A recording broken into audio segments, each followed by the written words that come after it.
حضور علیہ السلام سے جب پوچھا گیا کہ حضور سب سے بڑا گناہ کون سا ہے، تو آقا کریم علیہ السلام نے فرمایا کہ اللہ کے ساتھ کسی کو شریک ٹھہرائے۔ تو راوی نے عرض کی قل تو سما یو، حضور پھر اس کے بعد تو بچے کو اس لیے قتل کر دے کہ یہ کس طرح میں اس کو پال سکوں۔ تیسری بات حضور نے فرمایا ان تزانیہ بحلیلۃ جارک، آپ ہمسائے کی بیوی۔ فرید نے کہا نا چھٹا رکن دین کا روٹی ہے، گھر میں کچھ نہ ہو تو پھر نہ نماز نہ ہی دیگر امور کی لذت آتی ہے، تو یہ رزق فراواں اور وسیع، تو اس کے لیے ایک اور وظیفہ میں دیتا ہوں، اور وہ یہ کہ مغرب کے بعد سورۃ الکوثر پڑھ لیں، کثرت ہو جائے گی انشاءاللہ۔ اول خدوشی پڑھ لیں تو سورہ کوثر 21 مرتبہ روزانہ مغرب کی نماز کے بعد پڑھیں، اور اگر بہت زیادہ مسائل ہیں تو ہر نماز کے بعد پڑھ لیں، انشاءاللہ آپ دیکھیں گے کہ گھر میں برکتیں۔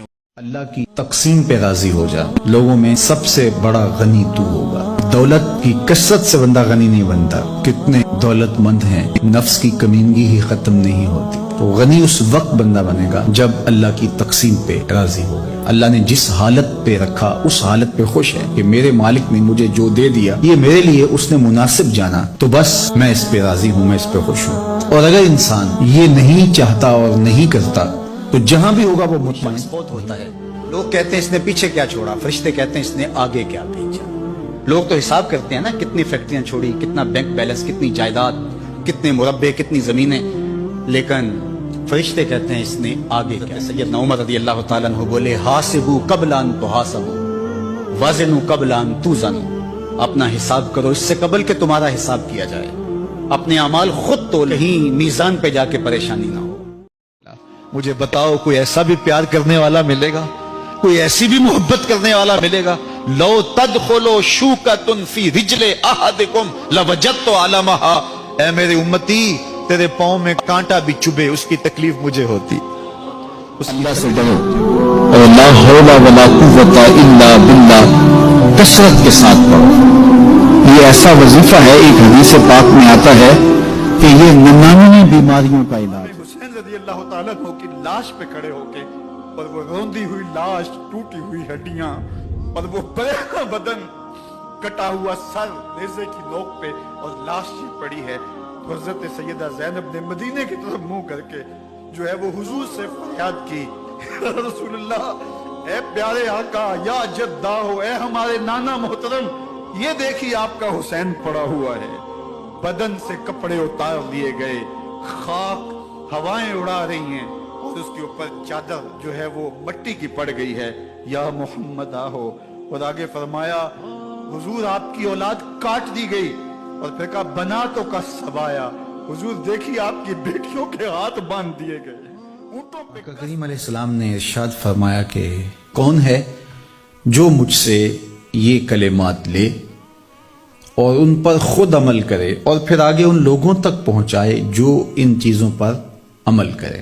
علم کے لیے جو حرص حضرت ابو ہریرہ کے سینے میں تھی، اس وجہ سے انہوں نے پہل کی اور آگے بڑھ کے عرض کی حضور یہ خیرات میری جھولی میں ڈال دیجئے، میں خود بھی عمل کروں گا اور ایسے لوگوں تک پہنچاؤں گا بھی جو ان پر عمل پیرا ہوں۔ تو کہتے ہیں حضور نے میرا ہاتھ پکڑ لیا اور 5 چیزیں گنوائیں۔ پہلی بات میرے حضور نے ارشاد فرمائی اللہ کی حرام کردہ چیزوں سے بچ جاؤ، تم لوگوں میں سب سے بڑے عبادت گزار بن جاؤ گے۔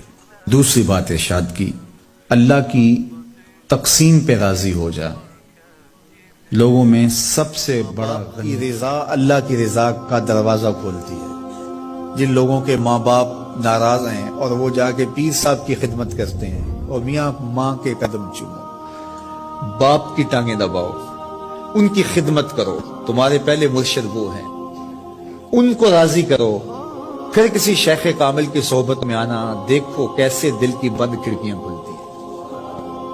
ایک مرشد تو ناراض کر رہا ہے اور دوسرے مرشد اڈدیاں پھڑنا جڑا گھر بیٹھا ہے انہوں پڑھیا ہی نہیں۔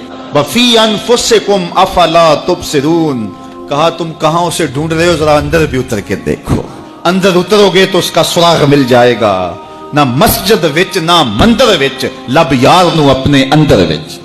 جب اپنے اندر اترو گے تو پھر سراغ زندگی نصیب ہو جائے گا، عرفان ذات ہوگا تو پھر عرفان الہی نصیب ہوگا۔ لیکن ہم دائیں بائیں ڈھونڈنے نکلے لیکن اپنے اندر ہمیشہ ملحوظ رکھیں جب آپ کسی کی مدد کرنے جا رہے ہوں تو صرف اللہ کی رضا کو ہی ملحوظ رکھیں. جب آپ کسی سے صلے کی توقع رکھیں کہ کل یہ میرے کام آئے گا تو آج آپ کو اس کی مدد کرتے ہوئے راحت اور قلبی مسرت اور حقیقی خوشی نصیب نہیں ہوگی. اور دوسرا، جب کل آپ کی توقع کے مطابق وہ پورا نہیں اترے گا تو پھر آپ کو اس سے تلخی بھی ہوگی. تو میں اللہ کے بندہ ہونے کے ناطے سے اس کی مدد کر رہا ہوں، اور پھر آپ کو اور سرور بڑھ جائے گا کہ میں اس کی مدد اس لیے کر رہا ہوں کہ یہ میرے حضور. حضرت عائشہ رضی اللہ تعالی عنہا فرماتی ہیں حضور کا جب وصال ہوا اور حضور میرے حجرے میں دفن ہوئے تو میں جب حضور کی قبر انور پہ جاتی تو معمولی چادر اوڑھ کے چلی جاتی اس خیال سے کہ میرے شوہر ہیں. پھر حضرت ابوبکر صدیق رضی اللہ تعالی عنہ کا وصال ہوا تو وہ بھی ساتھ دفن ہو گئے تو میں پھر بھی اسی حالت میں جاتی اور میں سوچتی کہ ایک میرا شوہر ہے اور دوسرا میرا والد ہے. کہا پھر حضرت عمر رضی اللہ تعالی عنہ کا انتقال ہوا اور وہ بھی ساتھ مدفون ہوئے تو حضرت ام المومنین فرماتی ہیں کہ اب جب میں جاتی تو میرا جانے کا انداز مختلف تھا. فواللہ ما دخلت الا وانا مشدودۃ علی ثیابی حیاء من عمر.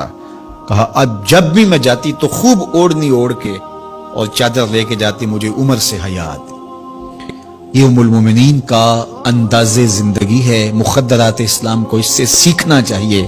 جو قبر میں دفن ہیں ان سے بھی یہ حیا کریں. جو مومنوں کی عمر رضی اللہ تعالیٰ نے تلوار نیام سے باہر کھینچی اور آپ نے لہرانی شروع کر دی. کہا میں کاٹ کے رکھ دوں گا جس نے کہا حضور کا وصال ہو گیا. چند لمحے سکتے میں حضور گئے، پھر اپنی حالت میں پڑے. دوسری جانب جو منافقین تھے انہوں نے کہا واہ واہ حضور کے دم سے بہاریں تھی، اب کس نے پڑھنی ہے نماز. اب یہ بول رہے تھے اور حضرت عمر کہہ رہے تھے میں تلوار سے گردن کاٹ دوں گا اگر کسی نے کہا حضور کا وصال ہو گیا. تو صدیق اکبر رضی اللہ تعالیٰ عنہ جن کی رگ رگ میں حضور کا پیار تھا تو حضرت سیدنا ابو بکر صدیق رضی اللہ تعالیٰ عنہ ایک اونچی جگہ پہ کھڑے ہوئے اور حضور علیہ السلام کی وفات کی خبر اور پھر فرمایا جس مشن کے لیے رسول کریم نے اپنی زندگی لگا دی اور سب کچھ دے دیا تاکہ جان بھی اللہ کے سپرد کر دی، کیا حضور کے چلے جانے کے بعد تم اس مشن کو چھوڑ دو گے؟ تو لوگوں کے اندر ہمت پیدا ہوئی. کہا کیوں چھوڑیں گے؟ تو کہا پھر اٹھو حضور کے دین کا جھنڈا پکڑ لو. اب منافقین کی ساری کھیل بگڑ گئی. میں کہتا ہوں اگر یہ موقع حضرت سیدنا صدیق اکبر جو ہے وہ نہ سنبھالتے تو بتاؤ آج امت کے چہرے پہ رنگ موجود ہوتا. بندہ بھی اللہ کے حضور جب حاضر ہوتا ہے تو مانگنے کا سلیقہ کیا؟ سب سے پہلے کہتا ہے الحمدللہ رب العالمین. میں کسی کنگال کی چوکھٹ پہ نہیں آیا، تمام جہانوں کے پالن ہار کی چوکھٹ پہ آیا. اسی کی تعریفیں اختیاری بھی غیر اختیاری بھی، واسطے کے ساتھ بھی بلا واسطے کے ساتھ بھی، اسی کی خوبیاں ہیں، سارے اسی کے کمال ہیں، وصف سارے اسی کے ہیں. پھر اس کے بعد کہتا ہے الرحمن الرحیم، وہ رحمان بھی ہے وہ رحیم بھی ہے. پھر اس کے بعد کہتا ہے مالک یوم الدین، وہ دنیا کا ہی مالک نہیں آخرت کا بھی مالک ہے، یوم حساب کا بھی مالک ہے. پھر اس کے بعد اپنی وفاداری جتلاتے ہوئے کہتا ہے ایاک نعبد و ایاک نستعین، مالک سارا جہاں بس رہا ہے، میں نے کسی سے نہیں مانگا، میں نے جھولی تیری چوکھٹ پہ پھیلائی ہے، میری پیشانی تیرے حضور جھکتی ہے، یہ پیشانی کسی اور کے حضور کبھی نہیں جھکی نہ جھکے گی. یہ سب عرض کرنے کے بعد پھر مانگتا کیا؟ اہدنا الصراط المستقیم، مالک مجھے سیدھی راہ پہ چلا دے، میں تیرے حضور آیا ہوں، مجھے ہدایت کا نور عطا.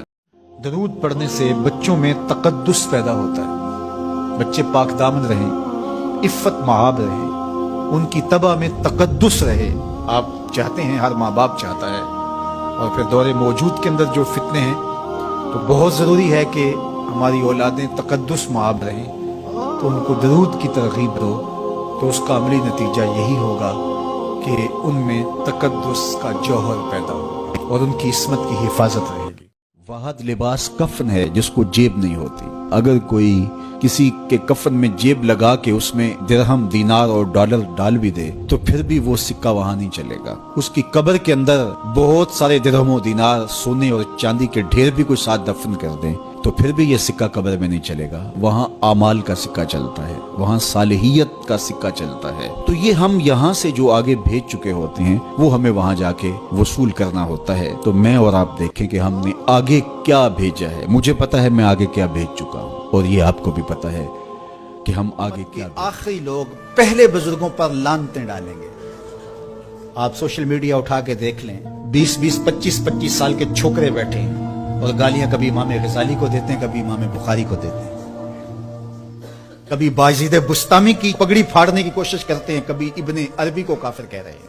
اور وہ داتا گنج بخش علی حجویری کہ اقبال نے کہا تھا خاک پنجاب از دم او زندہ گشت، پنجاب کی دھرتی نے ایمان کا نور جس وجود سے پایا ہے وہ علی حجویری کی ذات ستودہ۔ ان کو گمراہ بولا جا رہا ہوگا، کوئی اصحاب رسول کی دشمنی میں لگا ہوگا، کسی کے سینے میں اہل بیت کا بغض پل رہا ہوگا۔ فَلْيَرْتَقِبُوا عِنْدَ ذَلِكَ رِيحًا حَمْرَاءَ وَزَلْزَلَةً وَخَسْفًا وَمَسْقًا وَقَذْفًا، فرمایا جب یہ کیفیتیں ہو جائے تو پھر زلزلوں کا انتظار کرو۔ کچھ لوگوں کا تو کام ہی جب بھی کوئی مشکل بنی تعویذ لینے دوڑ پڑا، اور بابا بھی کہتا ہے چنگا ہو گیا تو آ گیا ورنہ چل جانا سی، کیونکہ اگر وہ یہ نہ بتائے تو اس کا تو کاروبار ختم ہو گیا، وہ تو بیٹھا اسی کام کے لیے۔ اس نے تو پیٹرن جو ہے وہ رات فوٹو اسٹیٹ کروا کے رکھے ہوئے، 10 اس کو دینے ہیں، 15 اس کو دینے ہیں، وہ تو کام ہی یہ کرتا ہے۔ وہ کہے کہ نہیں بابا تیرے گھر میں جھوٹ ہے، تیرے رزق میں ملاوٹ ہے، تو نماز نہیں پڑھتا، تو سجدہ ریز نہیں ہوتا، تیرے یہ خرابیاں، تو پھر بابے کے پاس کس نے کیا لینے آنا؟ جب مشکل ہوگی تو مصلے پہ سر جھکائے گا، بابا تو بھوکا مر جائے گا۔ اس لیے بابا کہتا چنگا ہو گیا تم آیا میرے ساتھ، نہیں تو یہ چل جانا تو کچھ لینے، پھر مریض بن جائے۔ ہر اتوار کو بابے کے در پہ حاضری دینی پڑتی ہے۔ چھوڑو بابوں کو، اللہ کی چوکھٹ پہ آ جاؤ۔ ایک صحابی تھے، وہ حضور علیہ الصلوۃ والسلام کے لیے دیہات کی چیزیں لایا کرتے تھے، اور وہ گھاس لا کے شہر میں بیچتا تھا۔ تو ایک دن وہ بازار میں گھاس رکھ کے بیچ رہا تھا، حضور علیہ السلام چپکے سے پیچھے سے گئے اور اس کی آنکھوں پر ہاتھ رکھ لیا۔ حضور کے ہاتھ آنکھوں پہ آئے ہوں اور سینوں تک ٹھنڈ نہ گئی ہو، یہ کیسے ہو سکتا ہے؟ لیکن حضور اس کی آنکھیں دبا رہے ہیں اور وہ بولتا ہی نہیں۔ اور میں کہتا ہوں اس نے کبھی بھی نہیں بولنا تھا۔ سفنے دے وچ ماہی ملیا تے گل وچ پا لیاں باواں، ڈر دی ماری اکھ نہ کھولا متے پھر وچھڑ نہ جاواں۔ حضور آنکھیں دبا رہے ہیں، وہ آنکھیں نہیں کھولتا، بلکہ اس نے کیا کیا، اپنی کمر کو پیچھے کر کے حضور کے سینے سے جوڑ کے رگڑنا شروع کر دیا۔ پھر حضور خود ہی بولے، فرمایا اس غلام کو کون خریدے گا؟ اس نے کہا حضور مجھے کس نے خریدنا ہے، میں تو بہت سستا ہوں۔ تو میرے حضور نے فرمایا تو بہت مہنگا ہے۔ فرمایا کرتے تھے یہ ہمارا دیہات ہے، ہم اس کے شہر ہیں۔ تو یہ حضور کا مزہ ہے، تو مزہ کرنا ہے بھائی۔ اس نے کہا حضور میں اسلام تو قبول کرتا ہوں لیکن نمازیں 5 نہیں پڑھ سکتا، نمازیں 2 پڑھوں گا۔ مسند امام احمد بن حنبل میں روایت۔ تو آقا کریم نے فرمایا ٹھیک ہے، 2 نمازوں پر اس کو بیعت کر دیا۔ اس نے جب 2 پڑھی اس نے کہا میں تو تہجد بھی پڑھوں گا۔ 2 نمازوں کا چسکا، 2 نمازوں کی لذت آئی تو اس نے کہا میں باقی 3